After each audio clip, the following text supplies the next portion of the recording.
Aloha.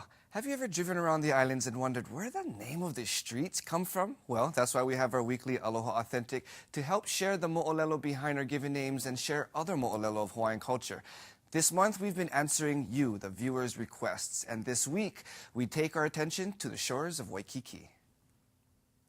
In the ahupua of Manoa, which lies in the moku of Kona here on Oahu, stands a short street that holds a few meanings, and we're talking about Kapili Street. A Hawaiian word could have multiple meanings, and Kapili is a good example. If you drive around the islands, you will most likely pass by a common native grass known as pili grass, or also known as spear grass. Another meaning comes from breaking up the word. We have ka and pili. In Hawaiian language, the word ka can mean the English word the, or also identify the following word being a noun. The word pili can mean relationship or friend, but also could mean to cling or to stick. But probably most important, Kapili is also a name to the sister of Hawaii's last ruling monarchs. Princess Miriam Likelike Kekauluohi Keahela Palapalapa. Kapili is one of the royal siblings known as Nalani Eha, who have contributed to Hawaii's music, and you can learn more about that via our segment on Likelike Highway. Did you know? Now you do. Interesting. And I remember looking through this, one of the first questions I asked you was the location, because you say Waikīkī, but then you say Manoa. So it's in the ahupua of Manoa. So Waikīkī is just a smaller portion that lies within the ahupua of Manoa, which lies in the bigger land portion of Kona. A lot of these older names we don't really say a lot, so it's cool to bring it to everybody's attention. Very cool. All right. And what about pili grass? What was that used for? The biggest thing after reading a lot of stories is, we're very familiar with the grass huts from ancient times, and pili grass was used a lot, thatched together to make the pili grass huts. Okay. And you said that ka can be an indicator to the following word being a noun, but to cling or to stick is a verb, so... So just like how we mentioned, it has multiple meanings, and each meaning could reside in different, nouns, verbs, or so forth.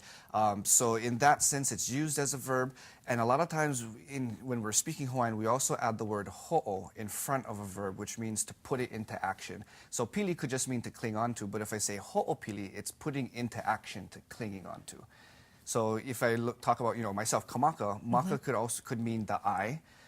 But maka also means to start or to begin. So usually in a race, people say ho'omaka, which means to begin or to start. So then your full name, because we're talking about Kapili Street, which sounds like Kamakapili. Very similar.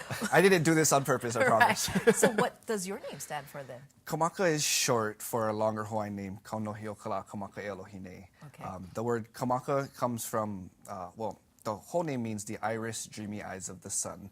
And kamaka is the eyes part of that, right? Dreamy eyes. How could I not Thanks know that? Thanks for giving me that name. And what is the significance to the location of Kapili Street? So Kapili, again, named after Princess Miriam Likelike, who is the mother of Princess Victoria Ka'iulani. They had an estate along with her husband and Princess Ka'iulani's father, Archibald Cleghorn. Their estate was very close to that location in an area known as Ainahau. So actually surrounding Kapili Street, there's also Cleghorn Street, named after their last name. You have to actually get onto Ka'iulani Avenue, I believe, to get onto Kapili Street. So it's all, all the streets around it bring attention to what took place in the area, and Kapili is just another contributor to that. Very interesting. And now you have an update for us about Aloha Authentic? Yes, good and bad news, I guess. But the good news, we're actually going to be broadening Aloha Authentic starting next week, possibly, or possibly the following week. We'll keep you in tune, but we're going to start to move to the nighttime shows. But Aloha Authentic in the mornings on Take 2 will still stand. We'll just replay what we do during the evening time. So morning and night now? Morning and night. Well, there's no bad Spread news aloha. there then, right? Not bad news. It's good news. The bad news is just I'm not going to be here with you guys. Great morning crew every morning. So. We'll still see you around, right? Around, All yeah. right. Well, thank you so much. I'll see you on Facebook.